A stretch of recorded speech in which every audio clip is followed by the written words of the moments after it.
এখনো গাজীপুরে অস্বস্তিকর পরিবেশ তৈরি করছে গার্মেন্ট সেক্টরে। এটা শুধু আপনাকে নয়, আপনার সরকারকে আজকে বাংলাদেশে মানুষের কাছে অপমান করার যে প্রয়াস নিচ্ছে, এদের বিরুদ্ধে অনতিবিলম্বে ব্যবস্থা নেওয়া উচিত বলে জনগণ মনে করে।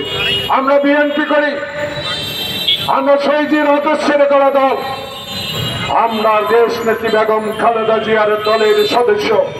যেই নেত্রী 5 আসনে দাঁড়িয়ে একবারও কোনো আসনে পরাজিত হন নাই, যেই নেত্রী বাংলাদেশের প্রথম মহিলা প্রধানমন্ত্রী হয়েছে, যেই নেত্রী তার ছোট্ট 2টা শিশুকে রেখে তার স্বামী যুদ্ধ করে যুদ্ধ ঘোষণা করেছে, স্বাধীনতা ঘোষণা করেছে, তার স্ত্রী বেগম খালেদা জিয়া বাংলাদেশে গণতন্ত্র প্রতিষ্ঠা করেছে।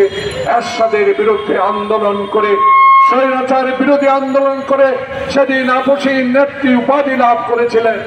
সেই নেত্রী বেগম খালেদা জিয়াকে আপনি বিনা কারণে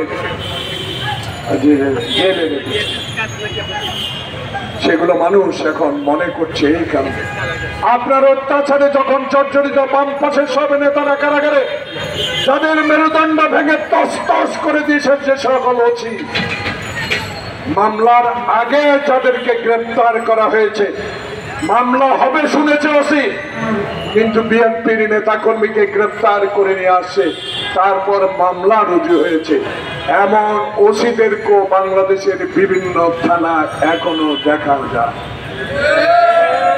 আমরা এর আইনের আওতা আনতে চাই। আমরা শেখ হাসিনার কথা উল্লেখ করে বলতে চাই, শেখ হাসিনা বলেছে আওয়ামী লীগ যদি ক্ষমতা ছাড়ে বিএনপি জমাত 1 কোটি আওয়ামী লীগকে হত্যা করবে। প্রিয় সাংবাদিক বন্ধুরা, আমরা বুকে হাত দিয়ে বলতে পারি, আমার নেতারা বলতে পারে, একটা আওয়ামী লীগের কর্মীর গায়ে আমরা হাত উঠাই নাই।